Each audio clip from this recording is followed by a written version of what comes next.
जय श्री राम।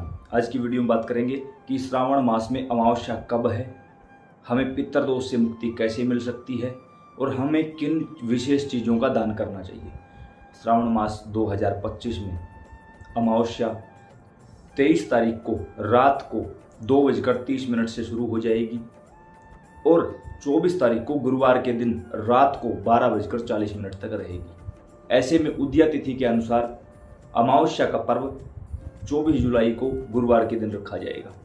यहाँ पर 23 को महाशिवरात्रि, 24 को अमावस्या, दोनों दिन पितरों के लिए बड़े ही विशेष हैं। क्या करना चाहिए? 23 तारीख को व्रत है महाशिवरात्रि का, व्रत करिए। अगर आप किसी भी प्रकार से पितृदोष से पीड़ित हैं तो ये 2 दिन आपके लिए मोस्ट इम्पोर्टेंट है। व्रत करिए। रात को जो 4 पहर की पूजा होती है यूट्यूब पर, इसी यूट्यूब चैनल पर मिल जाएगी आपको कि 4 पहर की पूजा कैसे करें। अशोक कुमार वीडियो आपके सामने आ जाएगी। 4 पहर की पूजा के समय यही संकल्प लीजिए, मेरे आज से पहले के जितने भी पूर्वज कहीं किसी गलत योनि में फंसे हों वो मुक्त हो जाएं। भगवान शिव, माता पार्वती उन्हें अपने चरणों में स्थान दें। हमारे घर का, कुंडली का, शरीर का, परिवार का पितृदोष हमेशा के लिए समाप्त कर दिया जाए। 4 पहर की पूजा उस वीडियो के अनुसार कर दीजिए। शिवरात्रि के दिन और अमावस्या के दिन, दोनों दिन किसी भी तीर्थ पर जाकर पिंडदान तर्पण करवाओ 3 पीढ़ियों में। अब बहुत सारे लोग ऐसे हैं जिनको पता ही नहीं पिंडदान तर्पण होता कैसे है। काफ़ी लोग मुझे मिलते हैं, भाई हमारे यहाँ किसी ने एक पितर बताया था, मैंने उसका पिंडदान करवा दिया, अब पता नहीं वो मुझे क्यों परेशान कर। नहीं भाई, ऐसे नहीं होता। 3 पीढ़ियों में जितने भी लोग मरे हैं, फॉर एग्जाम्पल जैसे अगर आपके फादर साहब जीवित हैं तो फादर साहब के फादर यानी आपके दादा, आपके परदादा और एक उनके पिताजी, 3 और 3 ही फीमेल यानी दादी, परदादी, उसके ऊपर की दादी, 3 चीजें हुई यानी 3 पुरुष 3 महिला, 6 तो बिल्कुल सीधे हुए। 3 होते हैं एक्स्ट्रा, जैसे एक भीष्म पितामह के नाम का, एक भूले बिसरे लोगों के नाम का और एक जिस तीर्थ पर आप गए हो उसके नाम का। 9 पिंड तो कंपलसरी हैं ही हैं। उसके अलावा इन 3 पीढ़ियों में ये देखो, कोई पेट में बच्चा गया हो, कोई बाल रूप में गया हो, कोई अनमैरिड गया हो, या किसी ने आपको गोद ले रखा हो, या किसी की जमीन आपकी हिस्से आई हो और उसका कोई बच्चा ना हो, उनका कंपलसरी होता है।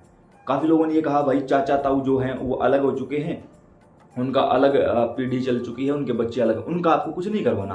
वो मरे हों, जीवित हों, कुछ भी हो, जिनके अलग से बच्चे हैं उनका कुछ भी नहीं करवाना। जिनके बच्चे नहीं है, जिनकी ज़मीन पर आप बैठे हुए, जिन्होंने आपको गोद ले रखा है, उनका आपको करवाना पड़ेगा। 3 पीढ़ियों के, समझ गए? 6 तो सीधे होंगे, 3 एक्स्ट्रा होंगे, 9 पिंड तो कंपलसरी हैं ही हैं भाई। जाकर किसी ब्राह्मण के पास ये काम करवाओगे, उसको बोलो कि 9 पिंड तो हैं, सामने वाला भी ये सोचेगा यार इसको ज्ञान है, अगर इसके काम में गलती कर दी तुरंत पकड़ देगा ये, वो गलती कोई गुंजाइश नहीं होगी। यूट्यूब पर सर्च करो खुद से पिंडदान कैसे करें, अशोक कुमार वीडियो, हमने वीडियो बना रखी है और खुद उसमें एक एक चीज़ करके दिखाई है। एक बार देखो तो सही। बार बार आप लोगों को कहता हूँ, अरे क्यों जाना है किसी के पास? खुद के पंडित, खुद के पुजारी खुद नहीं बन सकते आप लोग? बन जाइए। इन 2 दिनों में खुद से पिंडदान करवाइए। मैं कहता हूँ हरिद्वार जाके करवाइए, खुद अपने हाथों से करिए सारा काम। उसके अंदर पूरी सामग्री बता रखी है, करके दिखा रखा, एक एक चीज़ उसी प्रकार से करिए। और 23 तारीख की रात को यानी महाशिवरात्रि की रात को बैठकर वहीं गंगा किनारे 4 पहर की पूजा करो, अपने पितरों को याद करके। भगवान शिव, माता पार्वती प्रसन्न होकर आपके पितर जहाँ भी होंगे तुरंत वैकुंठ की ओर प्रस्थान करवा दिया जाएगा। और इन 2 दिनों के अंदर पूरी जिंदगी ना बदल जाए फिर हमें बोल देना कि आपने झूठ बोला था। जो भी बात मैं यहाँ आप लोगों को बता रहा हूँ वो सब मैंने अपने जीवन में अप्लाई किया है। हालांकि मुझे पितृदोष नहीं था, फिर भी मैंने जानबूझकर इन चीज़ों को अप्लाई किया। और अकेले खुद नहीं, पिछली शिवरात्रि जो सर्दियों के समय शिवरात्रि आती है ना, लगभग फरवरी महीने के आसपास, उस शिवरात्रि को हम गए थे। उस समय भी यही संयोग था कि पहले शिवरात्रि, अगले ही दिन अमावस्या थी, तो हम 6-7 लोग थे, बैठे हरिद्वार। पहले दिन पिंडदान किया, 4 पहर की पूजा की, अगले दिन सुबह दोबारा पिंडदान करके हवन किया, वहीं पर बैठकर। 1 पैसा तक किसी को नहीं दिया। अब जब बद्रीनाथ गए थे अमावस्या, सोमवती अमावस्या के पर्व पर, उस समय भी हमने किसी को 1 पैसा नहीं दिया और बद्रीनाथ खुद से पिंडदान। और वो वीडियो आप लोगों के लिए बनाई जा चुकी है। अब आप लोग देखते नहीं, इसमें आप लोगों की गलती है। इस अमावस्या पर विशेष क्या करें? अगर आप पिंडदान तर्पण करने हरिद्वार या कहीं और जा रहे हो तो घर के लोगों को कहो इन 2 दिनों में त्रिवेणी लगाएं, नीम, वटवृक्ष, पीपल, त्रिवेणी लगाएं। अगर आपने पूर्वजों के लिए त्रिवेणी लगा दी और कम से कम 2-3 महीने उसका ध्यान रख लिया पता नहीं कितनी पीढ़ियां उसके नीचे बैठ के ये कहेंगी कि भगवान जिसने लगाई उसका भला हो और आपके पूर्वजों का वहाँ उद्धार हो जाएगा।